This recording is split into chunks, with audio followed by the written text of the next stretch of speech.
الحمدللہ رب العالمین والصلاۃ والسلام علی رسول الکریم۔ ایک چیز جو اس وقت الحمدللہ پاکستان میں بہت ہی ایک انسپائرنگ بھی ہے، ایکسائٹنگ بھی ہے، وہ یہ کہ ہم نے ایک حکومت کی طرف سے بھی، ریگولیٹرز کی طرف سے بھی، اور ایک پاکستانی سوسائٹی کی طرف سے بھی ایک ٹارگٹ رکھا گیا ہے، ایک گول رکھا گیا ہے کہ 2027 کے اینڈ تک ہمیں کمپلائنٹ بینکنگ، شریعہ کمپلائنٹ بینکنگ، اسلامک بینکنگ لے کے آنی، اور اس کے اندر سود کو ایلیمنیٹ کرنا ہے۔ اچھا، یہ ایک نیت کہنے کو تو یہ ایک سٹل سی اور ایک ایبسٹریکٹ سی چیز ہوتی ہے، اور بظاہر نظر بھی نہیں آتی ہے، اس کو مطلب ہم ڈسکس بھی نہیں کرتے، لیکن اللہ کے غیبی نظام میں نیت کا ایک بہت بڑی حیثیت ہے، نیت کا ایک بہت بڑا مقام ہے، نیت ایک بڑی پاورفل ایک فورس آف نیچر ہے۔ تو یہ کرنا پاکستانی عوام کے لیے، پاکستان کے لوگوں کے لیے، پاکستانیوں کے لیے، بلکہ باقی تمام اسلامی ممالک کے لیے بھی ایک بہت ہی خوش آئند ایک قدم ہے۔ اب اس میں کچھ چیزیں ہیں جو ایک رسپانسبلٹی بنتی ہے میرے جیسے اکیڈیمکس کی، ریگولیٹرز کی، اسی طرح سے گورنمنٹ کی، اور بینکس کی، فائنینشل انسٹیٹیوشنز کی، اور شریعہ ایڈوائزرز کی، اور دیندار طبقے کی۔ اور وہ یہ کہ ایک تو چلیں آپ نے ارادہ کر لیا، عزم کر لیا، نیت کر لی، لیکن اب سیکنڈ فیز میں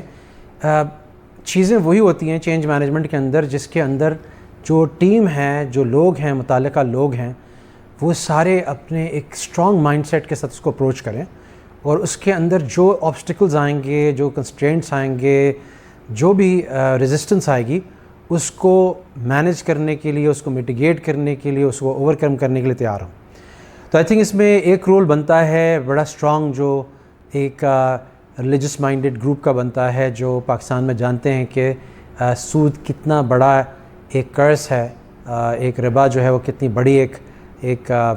لعنت ہے، ایک اللہ کی رحمت سے محرومی ہے۔ سو ان کا ایک بنتا ہے کہ وہ آپس میں کنورسیشن تو کریں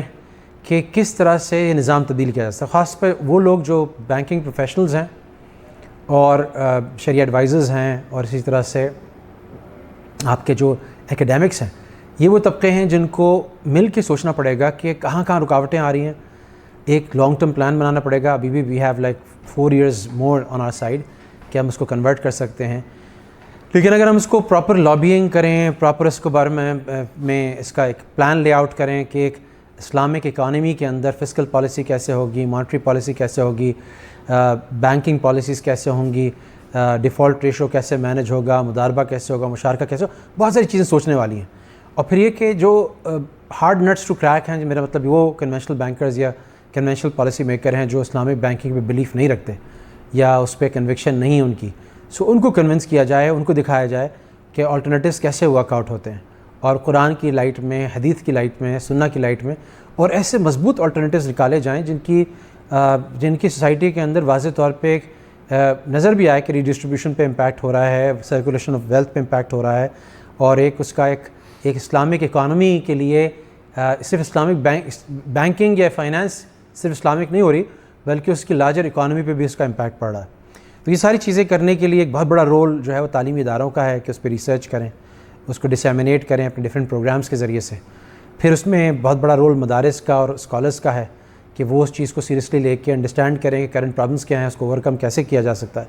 پھر ریگولیٹر کا ہے کہ وہ کینلی جو ہے وہ تمام اسٹیک ہولڈرز کو آن بورڈ لے کے جو سب سے بڑے کنسٹرینٹس آبسٹیکلز ہیں ان کو اوور کم کرنے کی کوشش کریں۔ تو آئی تھنک بڑا ایکسائٹنگ ہو سکتا ہے۔ اور سیف کا ایک آئی بی ایس سیف کا بھی امنگ ادر سیفس اور مدارس اینڈ یونیورسٹیز ایک بڑا رول ہے، جو کہ یہ ایک ماشاءاللہ خوش آئند انداز میں اس کو پرفارم کر رہے ہیں کہ لوگوں کو انگیج کر رہے ہیں، کورسز کرا رہے ہیں، پالیسی ڈائلاگس کرا رہے ہیں، اسٹیٹ بینک اس میں اچھا خاصا ایک رول پلے کر رہا ہے۔ تو آئی تھنک لیکن اس کو ہمیں اسٹیپ اپ کرنے کی ضرورت ہے۔ آئی تھنک 10 times زیادہ ایفرٹ، انٹینسٹی اور اسپیڈ کی ضرورت ہے، اور ساتھ ساتھ ہمیں مختلف جتنے بھی لوگ ہیں ان میں اجتماعیت کی ضرورت ہے۔ پروسیس میں ایک چیز جو ہم لرن کرتے ہیں، آپ علیہ السلام نے ایک کام جو کیا وہ سارے لوگوں کو اکٹھا کیا، تب اتنی بڑی چینج آئی۔ تو اگر ہم کسی طبقے کو چھوڑ دیتے ہیں، اسکالرس کو چھوڑ دیتے ہیں، یا پروفیسرز یا اکیڈیمکس کو چھوڑ دیتے ہیں، یا ریگولیٹرز کو چھوڑ دیتے ہیں، یا کنونشنل بینکرز کو چھوڑ دیتے ہیں، تو وہ چینج اتنی آسانی سے آئے گی نہیں۔ اس پہ ہمیں فوکس کرنا ہے، کامن پلیٹ فارم پہ سب کو لے کر آئیں، لانگ آورز اس کی پالیسی میں لگائیں، اس کی امپلیمنٹیشن میں لگائیں، اور پھر یہ رفتہ رفتہ جو ہے وہ انشاءاللہ اللہ کے حکم سے ہم سب کی دعا بھی ہے کہ اللہ تعالیٰ اس کو ریالٹی بنائے، اور ساتھ ساتھ اس کی برکات ہمیں دیکھنا اپنی زندگی میں نصیب کرے۔ جزاک اللہ خیر۔